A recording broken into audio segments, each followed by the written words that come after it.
Good day, geometry.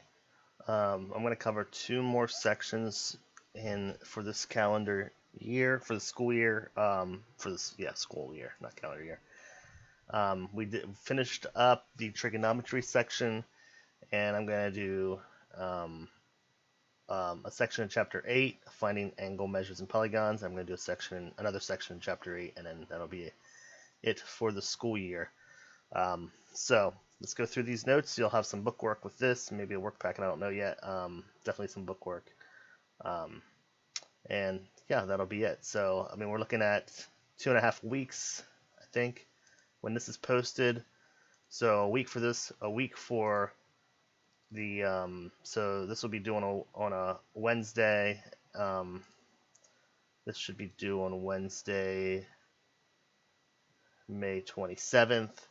The next section will be due Wednesday, June 3rd, and then all assignments will be due, all of stuff since the April 30th deadline. So everything I signed in May will be due June 5th. All corrections and fixes for all those assignments.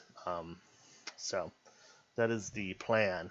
So let's go through this. Finding angle measures of all sorts of polygons, of all sorts of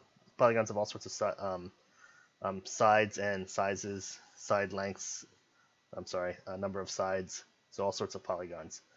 A polygon, two vertices are the endpoints, two vertices that are at the endpoints of the same side are called consecutive vertices. A diagonal of a polygon is a segment that joins two non-consecutive vertices. So two vertices that are on the same side, like this and this, make up the side. They're the ends of two sides. A diagonal will be joining two vertices that aren't connected because of a side, essentially is what that says. And the only reason that I'm doing this is to show you that if you connect diagonals in a polygon, you can divide a polygon up into triangles. See how there's 3 triangles here?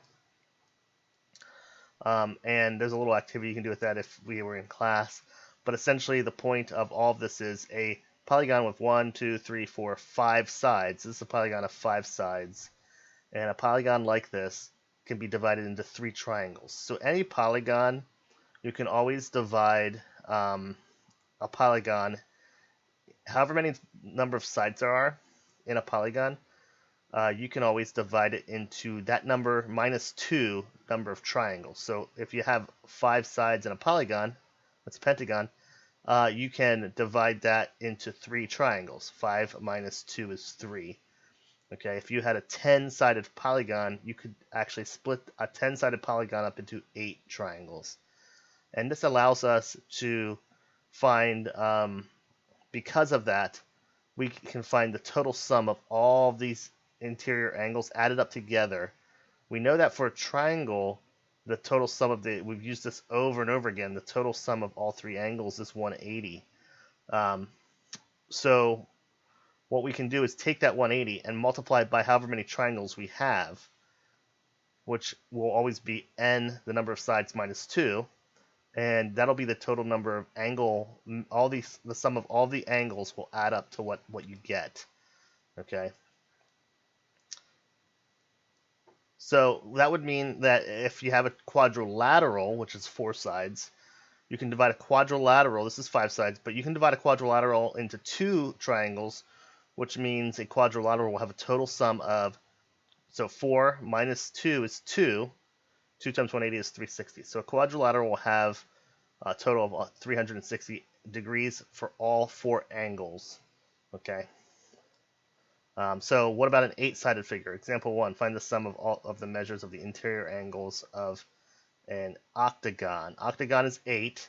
Okay, so this was 5. That's a pentagon. Octagon is 8. Might have to look that up. All you need to do for this problem, so here's an example. So 8 minus 2, okay, or n minus 2 times 180, that's the formula. 8 minus 2 is 6 times 180. And so all of the 8 angles in an octagon, because remember there's 8 angles because there's 8 sides, will add up to all of those added up will be 1080. Okay. So now they're going to tell us that the sum of the measure of all the interior angles of a polygon is 900.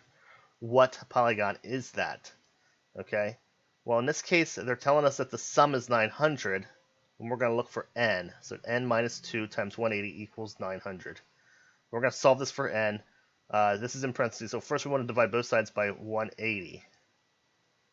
900 divided by 180 is 5. Now we're going to add 2 to both sides. We get 7, so it's actually going to be a heptagon. 7-sided figure is a heptagon. Okay. So both ways you can go about this. If they're giving you the number of sides, you plug it in, find the total angle measure, the total angle measure of all the angles. And if they give us the total measure of all the angles of adding them up, then we can plug it over here and solve for n to find out what that would be. So find the value of x. So here we have a polygon. It's a quadrilateral, has 4 sides, 4 angles. We want to find the value of x. Okay, we can do this because we know what all 4 of these added up need to be added up to. 4 of those, it should be 360, which we mentioned earlier, right? Plug 4 and 4 minus 2 is 2. 2 times 180 is 360. So we know that 180 plus 121 plus 59 plus this angle measure has to add up to 360. So we can do x plus 180 plus 121 plus 59 equals 360. Add the 3 angles we know together, you get 288. The difference between those two, subtract those from both sides if you need to, is 72. 72 is what you need to add to this. So we can find that angle should be 72. So we've been dealing with interior angles. This is the sum of all the interior angles. Exterior angles. Okay, so this is a different angle. Exterior angles are created when you extend a side. So a side, this is a polygon right here. 1, 2, 3, 4, a 5-sided polygon, pentagon. If you extend any of the sides out, then the angle that's created between that side that's extended and the side that it went past is called an exterior angle right here. Or here, or any of these. Okay. So now you have to, if we're looking at this, all of these exterior angles go in the same direction. Like if you're running around this polygon, see how they're all facing the same direction. Now you could look at exterior angles facing the other direction, but we want to look at all of them facing the other direction if we do that, if we do switch it up.